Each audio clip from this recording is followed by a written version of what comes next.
भूत, दैत और पिशाच, इन सब पर आप कितना विश्वास करते हैं? शायद आप इन चीज़ पर विश्वास करते होंगे या फिर नहीं करते होंगे। अगर आप मेरी बात करें तो मैं पहले से इन चीज़ों पर नहीं मानता था। शायद इसलिए मेरे साथ ये घटना हुई जो मैं आपको सुनाने वाला हूँ। तो अगर आपको ये कहानी पसंद आई तो प्लीज़ इस वीडियो को लाइक कीजिए, शेयर कीजिए और सब्सक्राइब कीजिए। तो ये कहानी तकरीबन 2 साल पहले की है, जब मैं अपने दादी के घर जाता था। हर साल छुट्टी होने पर मैं अपने दादा दादी के पास चला जाता था। उनके पास जाने के लिए मैं हमेशा ट्रेन में ही सफ़र करता था। इस बार भी मैं अपने 12th के एग्ज़ाम देने के बाद चला गया। मैं अपने पेरेंट्स के साथ सूटकेस पैक करके घर से रवाना हुआ। ट्रेन स्टेशन पर पहुंचा और वहां पर पापा ने मेरी टिकट ली। इस बार मेरे पेरेंट्स नहीं आ रहे थे तो मैं इस बार अकेला ही जा रहा था। पापा ने मेरी ट्रेन में मेरे को बिठा के चले गए। बाहर विंडो से मेरी मम्मी मेरे को अलविदा कह रही।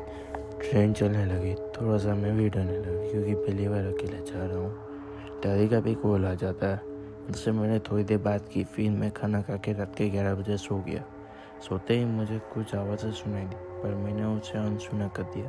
तकरीबन रात के 3 बजे मेरी नींद खुलती है। मुझे थोड़ी ठंड महसूस हुई, प्यास भी लग रही थी, तो मैं नीचे उतर के अपने बैग में से पानी की बोतल निकाल के मैं पानी पीते पीते कुछ आवाज़ें सुनी।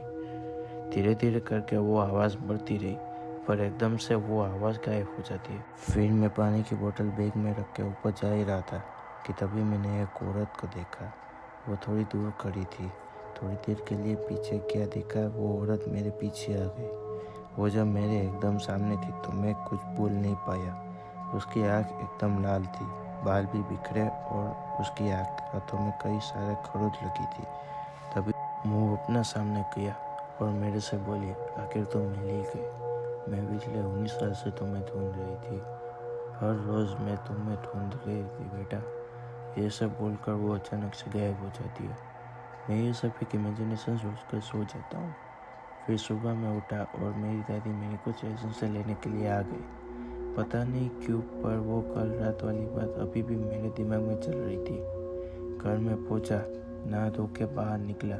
खाना भी बन चुका था तो मैं खाना खाने के लिए नीचे उतरा। खाने के बाद मैं दादी से अकेले ये कल वाली बात कर ही रही थी। उन्होंने मुझे कहा कि जब वो तुम्हारे सामने आई तब तुमने ट्रेन में चल रही थी या स्टेशन पे थी। मैंने कहा मैं स्टेशन पे थी। मिनट, तुम्हारा लॉकेट कहाँ गया? ओह, वो वाला शायद घर से निकल कर भूल गया होगा। दादी फिर गुस्से में बोली, पागल है क्या? तुम वो लॉकेट पहन के कैसे भूल गए? कुछ हो जाता तो? मैं बोला, पर मेरे लॉकेट पहनने या ना पहनने से क्या फ़र्क पड़ता है? फिर मेरी दादी मेरे को कुछ ऐसा बताया जिससे सुनकर मैं एकदम हैरान हो गया। उन्होंने कहा कि मैं माँ बाप का असली बेटा नहीं हूँ। ये बात है 2000 जब तुम 6 महीने के थे। तेरी असली माँ स्टेशन में तेरे को करीब रात के 12 बजे तेरे को खाना खिला रही थी। वहीं पर से मेरा बेटा और बहू जा रहे थे।